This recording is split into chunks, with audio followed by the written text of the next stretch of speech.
commercial cab driver. Sorry, professional cab driver Artie. Drinking responsibly is knowing your limits. If you are over yours, ask Artie or someone like Artie to get you home safely.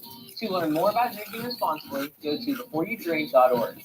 So, I think I can take your number 26 Crown Royal Race car for a spin? Did you get out of there? Be a champion. Drink responsibly. This message has been brought to you by the Century Council. This is Women's Work with Nicole Khalil. I wish you health, physical, mental, emotional, financial, social, and most definitely spiritual. Redefining what it means to be doing women's work. I would rather have the temporary pain of discomfort than the avoidable pain of regret. But hear me when I say this. Believe in something. Believe in yourself. That, more than anything, is absolutely women's work. This is Women's Work from Believe. Follow and listen on your favorite platform. Imagine the hospital experience. There's a constant parade of serious doctors, countless tests, and a serious diagnosis. Scary surgeries are followed by painful recoveries. You're in the hospital for days, weeks, months. Now imagine you're a child. This is why Starlight exists. Starlight programs help kids in the hospital cope, build resilience, bolster confidence, and change their outlook, because happiness matters. Visit starlight.org to learn more. Every time I feel my baby kick, I sing. You don't understand. I never sing. I'm not good at singing. I'm the only person I know who's been booed off a karaoke stage. But that was before I was pregnant. Today, I'm a singer with a captive audience of one. She doesn't boo me. She never will. We know how it feels. We're the March of Dimes. Find out how we can help you have a healthier baby at marchofdimesbaby.org. WMAL, making sense of social media, because big tech can't be trusted. Download the WMAL app to stream us for free.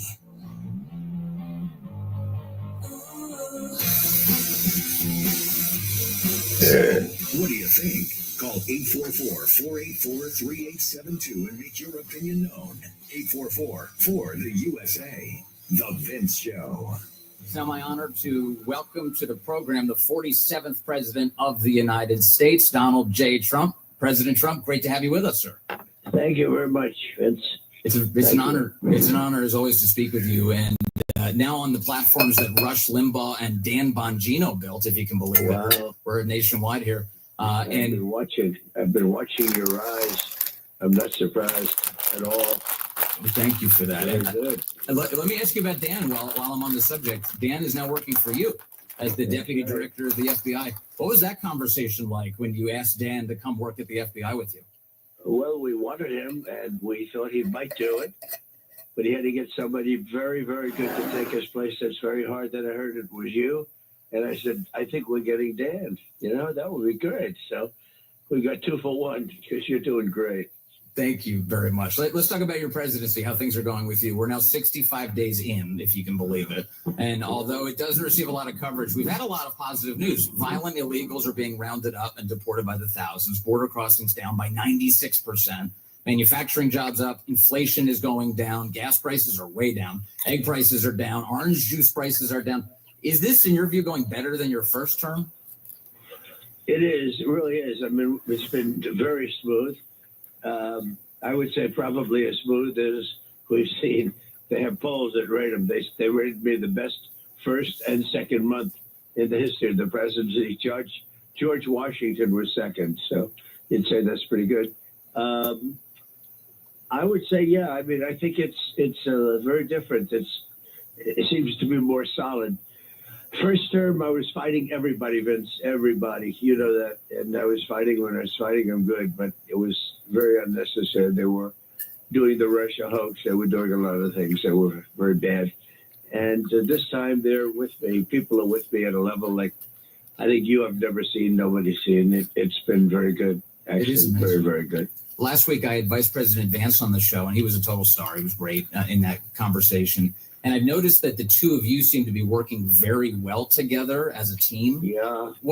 How is he different than Vice President Pence? What's it like working with now J.D. Vance?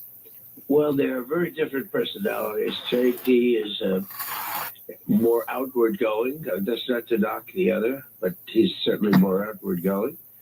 He's a younger guy. He's got a lot of oomph, and he's doing a great job. I was very happy with Mike. Different type of person, but I was very happy with Mike Pence. So. Yeah.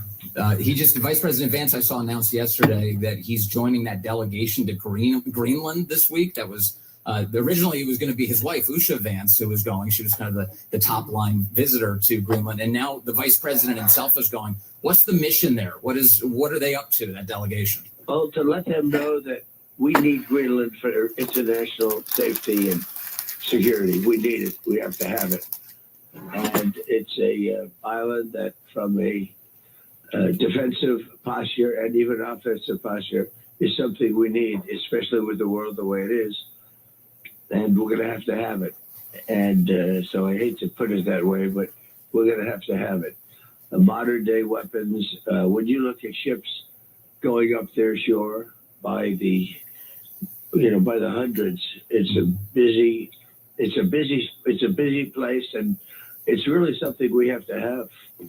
Do you think the people of Greenland are eager to become American citizens? I don't know. I don't think they're eager, but I think that we have to do it, and we have to convince them, and we have to have that land, because it's not possible to properly defend a large section of this earth, not just the United States, without it. So we have to have it, and I think we will have it. Yesterday, Mr. President, you announced another round of executive orders that included requiring states to secure their elections or they lose federal funding. That seems like a really big deal. Do you think places like California, where they've got legalized ballot harvesting, will actually comply here? Well, I think they have to, otherwise we'll hold back funds. And we did a lot of things yesterday having to do with elections, and that's long overdue. Yeah. And elections have been rigged at a level like you've never seen before. You know that. I think you're a believer in that. But anybody smart is a believer in that. But they've been rigged at levels that nobody has ever seen before, and it's time to unrig them. You can't have that, and you certainly can't have it in this country. Yeah, one of the ways that the elections have been rigged is clearly by the dishonest media and the big tech companies preventing voters from even having knowledge of what's going on in their lives. And we're looking at. I want to ask different ways.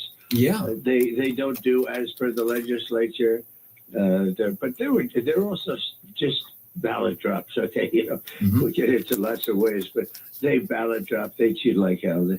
The Democrats cheat, Republicans don't cheat. Sort of a very easy thing to say, and they can't defend themselves. And we're having a lot of it when we go after law firms. Right. The law firms are being gone after very much, and they virtually admit they cheated. We have them in a very strong position, but there's been a lot of cheating going on. One of the law firms. People have never seen anything like it, and we have to stop it. One of the law firms that you've been going after, Perkins Coie, which was responsible for contracting a guy called Christopher Steele to draw up a huge document of lies about you that led to all sorts of Trump-Russia collusion allegations for years. You announced yesterday that you also are declassifying all of the documents from the Trump-Russia collusion hoax from what they call Crossfire Hurricane in the FBI. Right. What do you think people are going to learn from those documents? I think they're going to learn how corrupt the election was. It was a very corrupt election. You're talking about the second election, I assume. That was an election that I won. I won by a lot. And you're going to find that out. The documents are there. The numbers are there. We won that by a lot. Mm-hmm. We won 3 elections, and we did very well in the second one. Now, the third one, we blew it away. The third one, we said, too big to rig. And it was too big to rig. But that second election, it was the COVID nightmare, and a lot of that had to play. But that was a rigged election, totally rigged. It's wild. Are you concerned about all these terrorist attacks that the left is employing against Tesla and against conservative commentators? We've seen these swatting incidents. And who do you think's behind all of this? Well, I think it's a shame. The ones on Elon, because Elon's done a fantastic job here. And I think it's a shame. And yeah, I'm concerned about it, but we're doing a lot about it. We have law enforcement looking at levels like you wouldn't believe. We're finding people, and if people are involved, they're going to go to jail for potentially 20 years. They better get smart. They're not going to be happy. Yes. These are dumb people, by the way, who are attacking these cars. Those cars are surrounded by security cameras. And you have people, their faces are completely out, Mr. President. Yeah. Their license plate numbers as they pull away after the attack, fully visible. Not a smart crew that's attacking these cars. Well, it's not smart. And even smart people get caught because you probably have some smart ones too. Yes. But it is not a smart crew. I would agree. Yeah, Elon Musk had said on X that he believes that ActBlue and George Soros and Reid Hoffman are all the source of a lot of this going after Tesla. Do you think he's right? I think it's right. I've heard that. I don't know for a fact, but they sound like typical guys that do it. They're bad people. And I would say, yeah, they're right. I would say if Elon says it, I would go along with it. Yeah. I was talking about all the positive news for your administration, and Democrats are very desperate to kick up some negative news against you right now. And one big item that we've seen in the last 24 hours is this piece out of Jeffrey Goldberg at The Atlantic, where he claims that he was added to a signal chat between a bunch of your top officials. That's something that the White House has confirmed that somehow he ended up in there.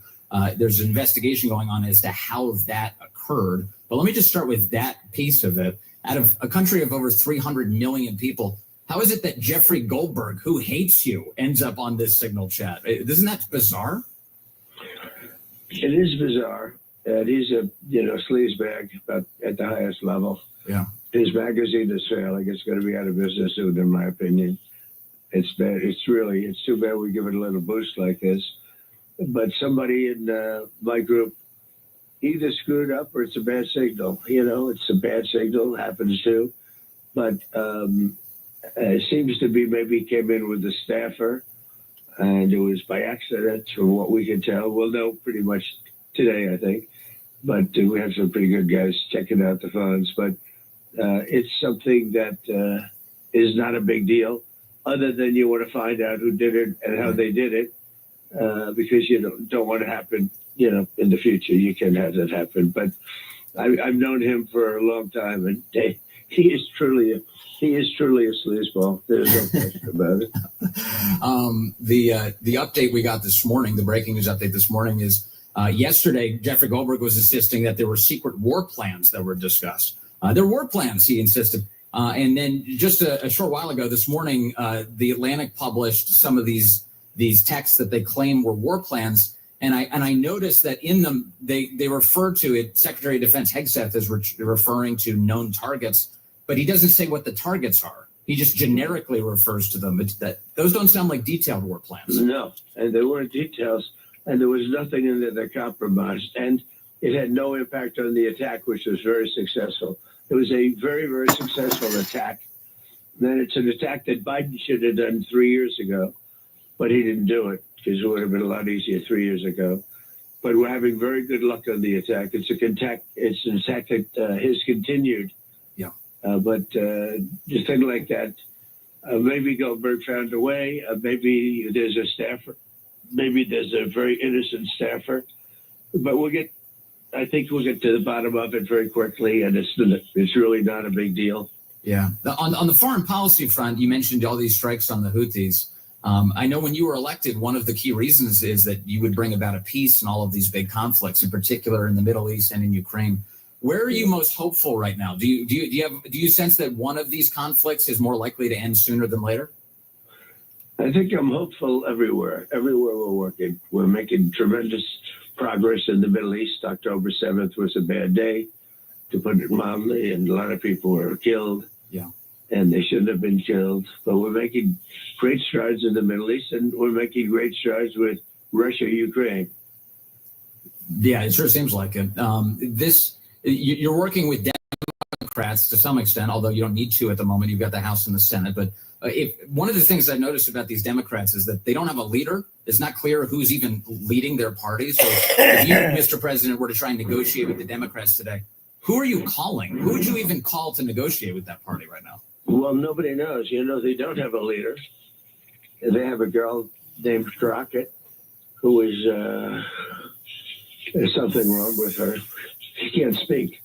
No. She can't speak.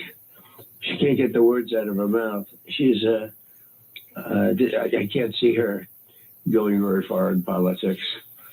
That would be a shocker. That would be a shock to the system. You have some young ones. You have AOC plus 3. I guess they're hanging around.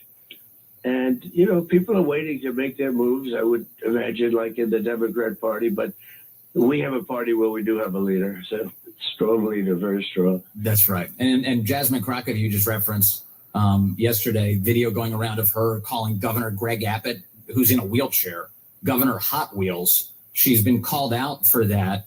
She later came out on Twitter, on X, and she claimed that she was actually just talking about when he was busing illegals around the country, which seems to me like a pretty brazen lie on the Congresswoman's part. Well, it's a lie. And she lies, but she's a lowlife.